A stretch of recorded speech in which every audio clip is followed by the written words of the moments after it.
Today I'm going to go on a hike, what we used to call in the Marine Corps a hump. Got my pack, it only weighs about 30 pounds. Got my rifle, got some water, got my pistol, got my knife. That's the things that I'm carrying. And so I'm going to try to travel a couple of miles to a place where I know I need to clear off some brush. Maybe go clear off some brush off of my deer stand, which now that deer season is over with has become a hog stand. I may move that to a different location, but the main reason for doing this is just to I could drive my truck right up to the space. I could drive my truck right up to the spot, but 44 years old, trying to get back in shape, and I keep on trying to get back in shape, but you know how that is. So at any rate, we're gonna try to do it this way. Try to dedicate myself. I've been getting up earlier, going to bed earlier. Try to get myself situated to where I can be 44 until I'm 64 or 74. See how that works out anyway. Little swampy area here. Luckily for me, there's a place to walk across.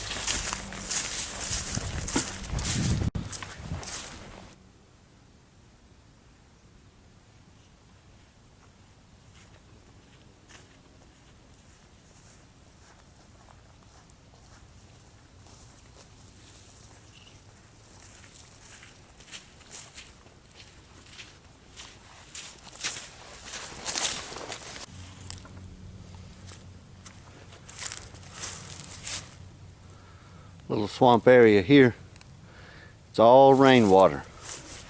If this wasn't January, there'd be a ton of mosquitoes in here, I promise you that.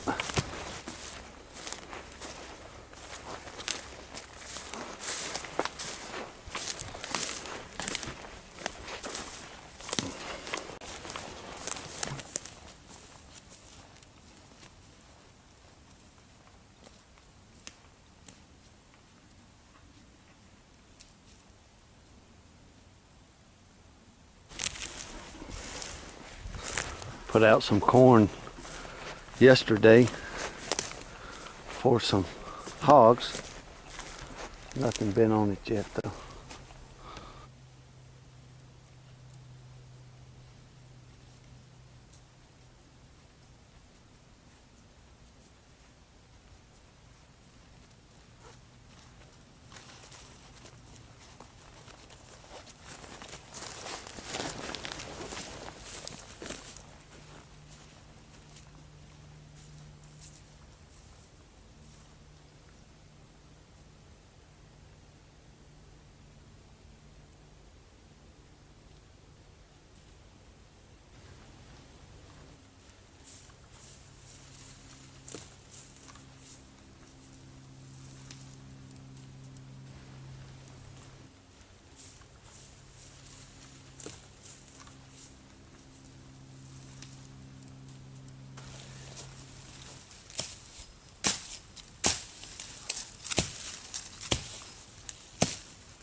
I thought it'd be a good time to show you some things. A lot of times, you know, you see guys wear these hats. Some people call them boonie hats. I call them bush hats. And really, a lot of times people wear them because it looks neat or looks like the Green Berets or something like that. But really, these hats have a practical application. They have a design to them that's on purpose. It's not just to, you know, look good, or, you know, if you're still wearing clothes because they make you look good, then you've missed the point of life. But at any rate, they have a design to them. They have the centerpiece, and then they have these. They have the brim that's real flexible, and some people think that looks sloppy and whatever. You know, the Marines, they iron their camouflage and all kinds of stuff like that. Of course, I don't think they do that anymore, but at any rate, this isn't designed to look good. It's designed for purpose. And really what it does is it provides, if you think about being out in the brush, in the bush, it has designed. One of the natural things that a man does when he walks through the woods is he puts his head down. If there's a bush in front of your face, it's natural to drop your head. Well, when you drop your head with these hats, the design of the hat pushes things to the side. I got my head buried deep in these brush and bushes. Nothing gets in my face, absolutely nothing. If anything were to come towards my eyes, it pushes them down, wraps around your head, so you can push through brush without a fear of getting your eyes cut. Is it possible that something slips under? Sure it is. Nothing's foolproof in the world, but for the most part, and I would say above 90% of the part, when you're pushing through the brush in these hats, just go ahead and lower your head down and you know, push through. I'm not talking about a briar patch or nothing like that. Just use your head and where you're going, but this hat is designed for you to push through brush. It's also has an element of rain protection and different things like that, but it's a real good hat. I choose to wear it, not because it looks tough or military or anything like that, but it's a good hat to wear when you're out in the bush, and that is why they call it a bush hat. We're on the move again. Some hog sign right there. I used to put corn down right over there, but I hadn't done it in a long time, but they've been in here rooting.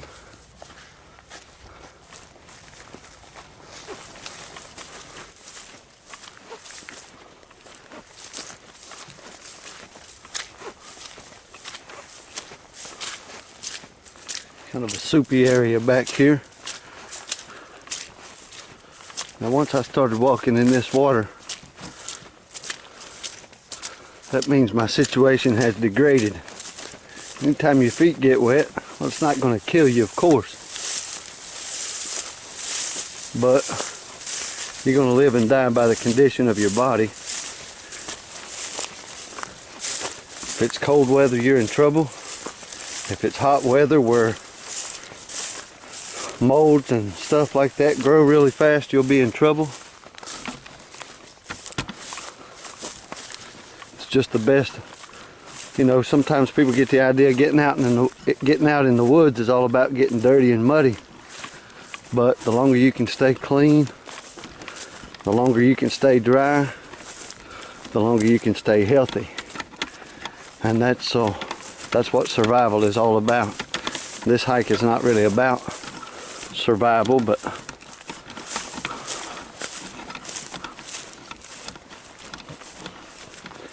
seemed like a good point to make at the time.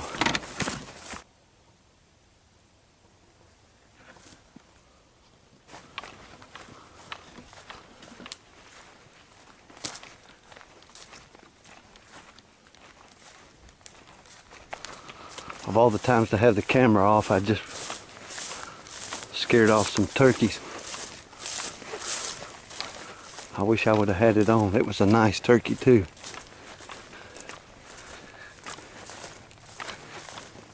Maybe he didn't go too far. If I keep the camera on, maybe he'll stir up again.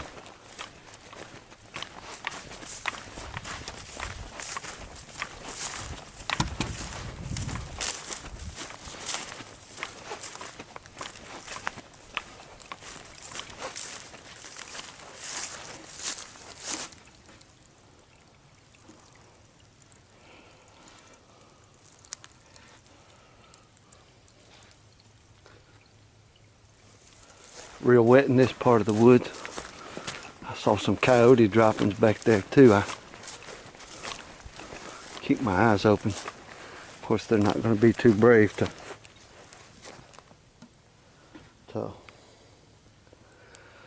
they're not going to be brave enough to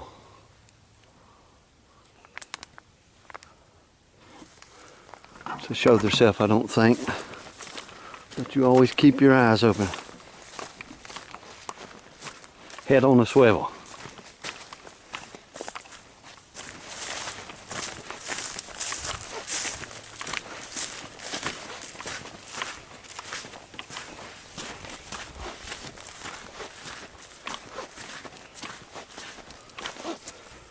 Oh.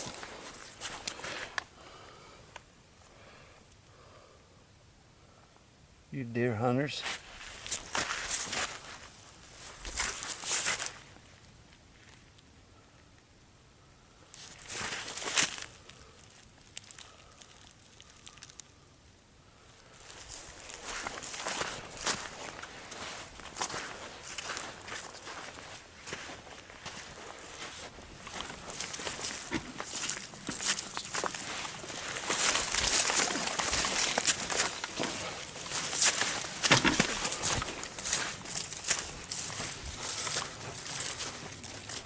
You can see the terrain has changed. Pines over there, pines back there, hardwoods right here. Means I've got into a swampy area. There's Mr. Squirrel's house back over there. But at any rate, here's some of that brush I was talking about, putting your head down and pushing through. When I was 18 and we used to go on a 20-mile or a 30-mile hump, and you're carrying a pack that's 75 or 80 pounds, if you're lucky enough not to be a motorman,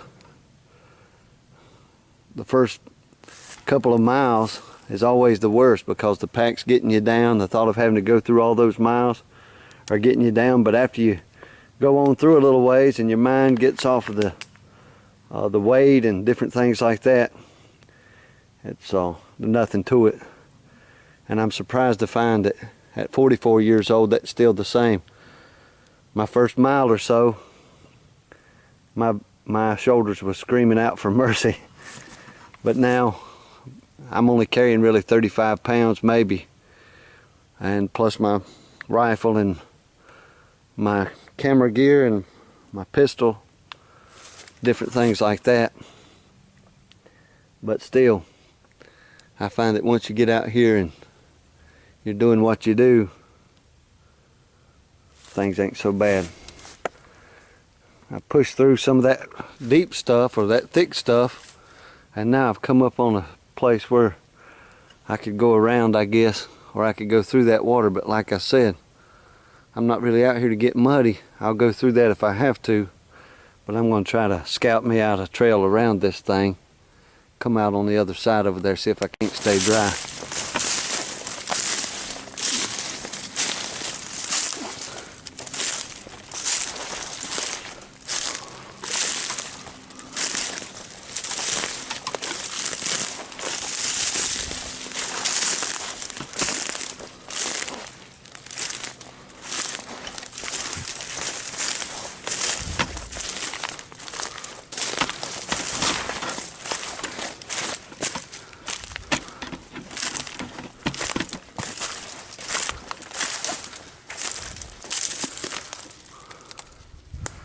Still wet.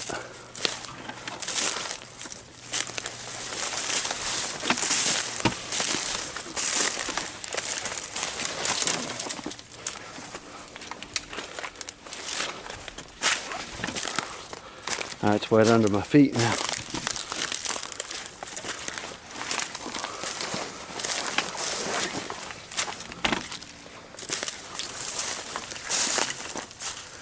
Man, that is wet for the foreseeable future.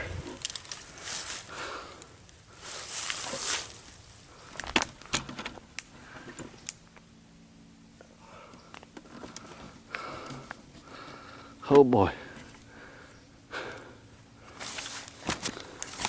Back to the brush we go. I should definitely have my pants bloused, my boot blouses on. I do have a pair still. I rarely wear them, but I'll tell you,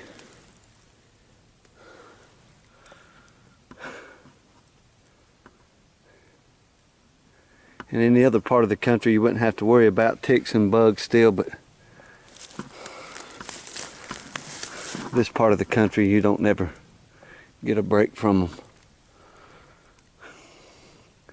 Let's push on through it.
If it was summertime, I would be terrified of the snakes right now. I know that for sure.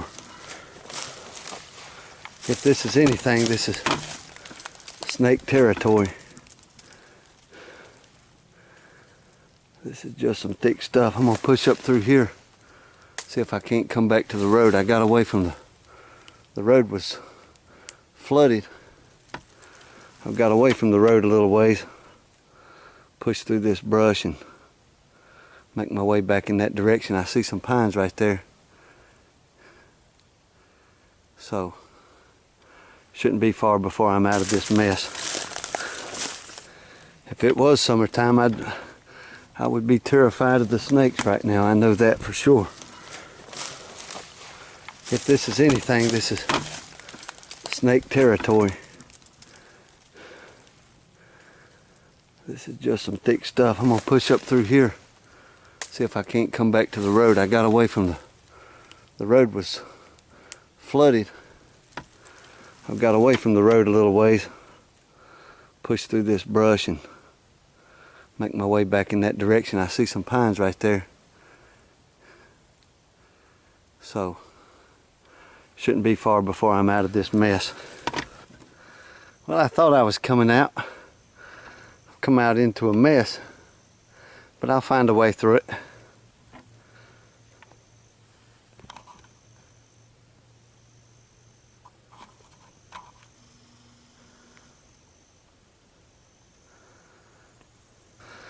Now I'm on the other side of that flooded out part of the road. Come out right here in this swampy area. Just come through there, followed the way the animals have been coming through there. They were going through some mud, but I found I could go through the thickets beside the mud. They got a water trail in there, but I didn't want to get wet. I wanted to come out of this mission dry, so at any rate, come out right at the exact spot that the flooding stops. And you can see the hog's been tearing up the ground right over there, and also right here where I came out as well. It's tore up by hogs. Hopefully it's dry ahead. I think I see some more water up there, but we'll keep pushing on.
Some more water here.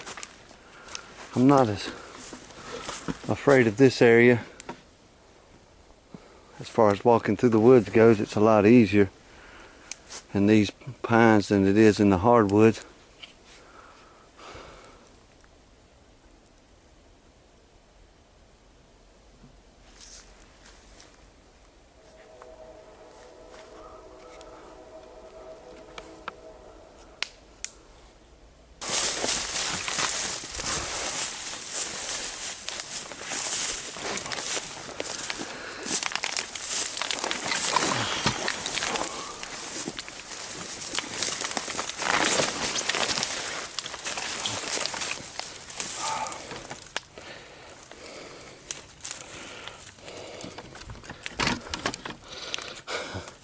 Precarious situation.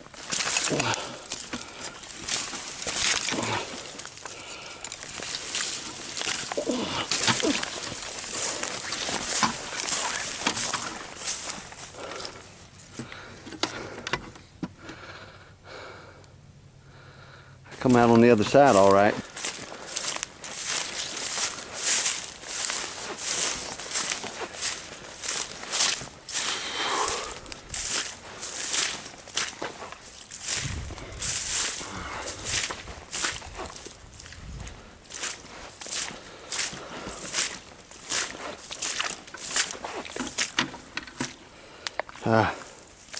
As good as this water feels on my feet, I'm wondering if I shouldn't have went through the woods to begin with and just walked right through it, but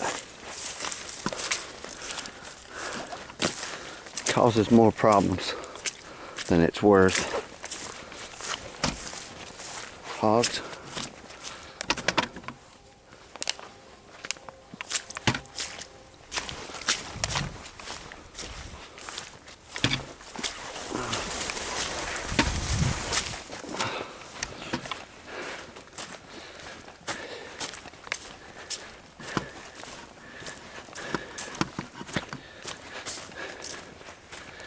And I've made it back through to the road where I thought this road came out at.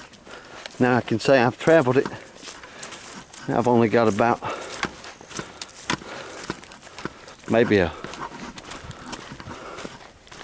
half a mile to go.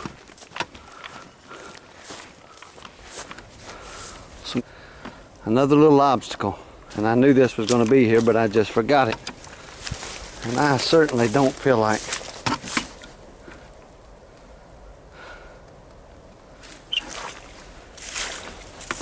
going around this one. This is real thick swampy. There ain't really nowhere to go around this one, so I'm going to try to jump this, and I'll probably come down real short. It's maybe only 5 feet across.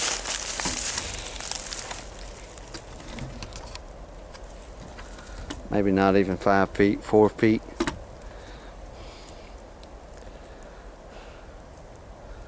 But we'll see.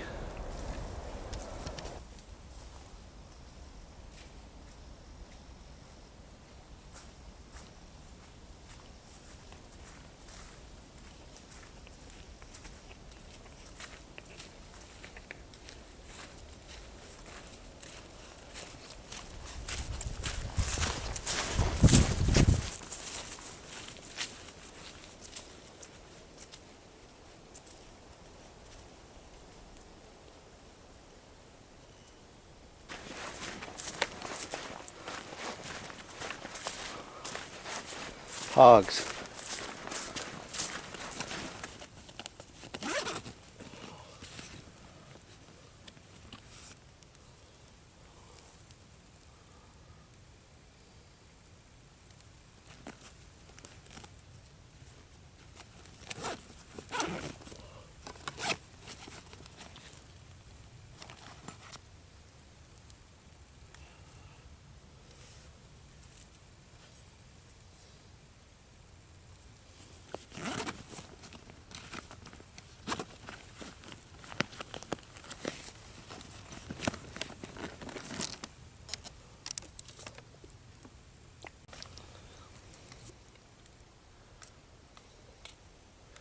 When you're going to go out in the woods, you always bring water and something to eat with you. I don't care if you're just planning on going for an hour. Take something with you to drink, take something with you to eat. Now I've got a whole pack full of stuff here to fish and ammunition to hunt with, all kinds of stuff like that. But I always carry bottled water. I've got a Camelback system. I've got all that stuff for hardcore camping and surviving and all that stuff. But even if I'm coming out just a morning like this, I planned on just hiking out, clearing off some brush, and plans change, things change. Going through the woods, instead of being able to walk straight down that road, the road was flooded, so I had to go through the woods. That added a lot of time, a lot of effort, and so you never know what you're going to run into. Now, I'm not saying what I went through was a major deal. I'm not saying that at all. It was just unexpected. It took longer to do than I thought. It took more miles to travel than I thought. And you're going to need something to eat. So pack something to eat, pack something to drink, definitely. I didn't bring my Camelback system today because I thought just a mile or so, but in my pack I've always got bottles of water just in case. So there's the plans that you make, and then there's what happens. And so you always want to be prepared for that. Then get yourself a good spot to sit down and eat. Take it easy, rest. Just show you a few things that I got with me while I'm here on my lunch break. Finish these beanie weenies off. Got my Colt M4 16-inch barrel, 5.56. Carry that with me as much as possible. Got my flashlight on it, and the reason that I keep that on there is because mostly what I try to shoot out here is hogs, and at nighttime that red lens there, the hogs can't see that. I've also got another flashlight that's 2200 lumens, and it has a red lens. They can't see that as well, so might want to keep that in mind. 9 times out of 10 I wear my cartridge belt, standard issue Marine Corps deal. Bought it at a surplus store. Smith & Wesson M&P 9C, perfect size for carrying, not too much weight. That's my concealed carry weapon as well.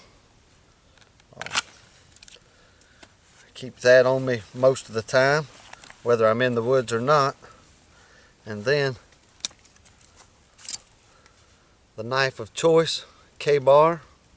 It's a great knife. Some people don't like the grip, but I love the grip. I've got a knife that's similar to this that you've seen already if you've seen the other videos, but for that one I use some O-rings, and you can do the same thing. Of course, you'll need a 14 or a 15 on these. I don't think, maybe a 16 would be too big, I don't know, but at any rate, that's a good knife. That's a great knife. It's super sharp and works good for a lot of different applications. And of course my bag, I'm not going to go through my bag, but food and water, gloves, fishing line, fishing hooks, some lures, toilet paper, like I've told you before, food, bottles of water, aluminum foil. I've got some aluminum foil folded up in there. I've got my shooting books where I keep an account of the settings that I put on my rifle, which we call dope. Map case, compasses. I've got 2 different compasses. I've got some pocket knives. I like my case pocket knife. I keep with my forks and stuff like that. But that's a nice case knife there. Camouflage. And of course that's real good for cleaning fish. Real good for cleaning fish. That blade right there. Case knife. Keep it clean. Of course, no bag would be complete without a John Wayne. Open cans if you need to. My friend Jeff gave me that after I lost mine.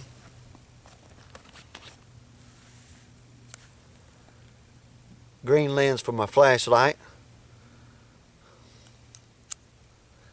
Blue lens from, green lens for my maps. Blue lens for blood.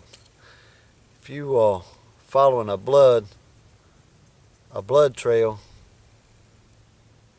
at night, that blue's what you want.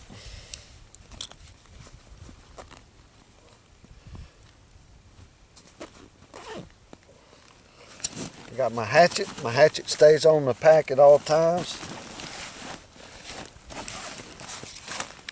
This pack right here actually is the pack that comes with your Marine Corps issued pack, but I use it on this because I put my sleeping bag in it, and it's the perfect size for a sleeping bag, for my sleeping bag rather.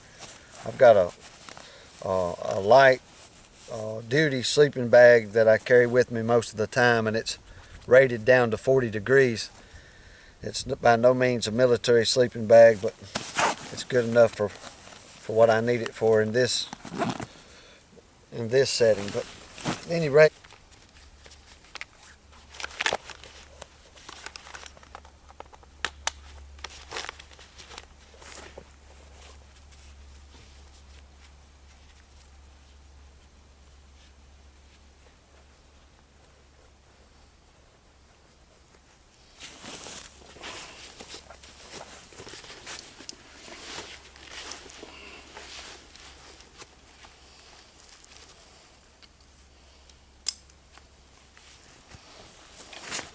now I've ate, feel a lot better, spent a lot of extra energy coming through that thick brush back there.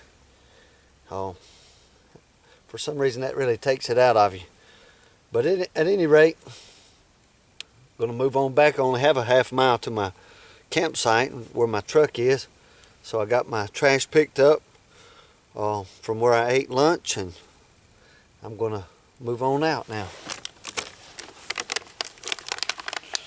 Bottle of water fits nice right under there. Doesn't add any discomfort or anything like that.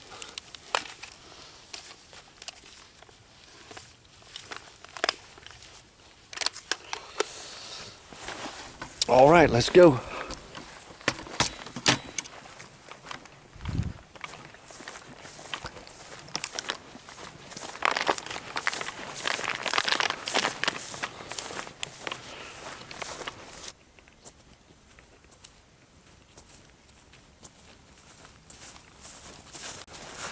Well, my battery is about to die, and I wanted to shoot this shot, so I'm going to pick up the pace, come right around this corner. There's my truck. My battery is blinking at me. That's my campsite on the other side of that power line there. All right, till next time.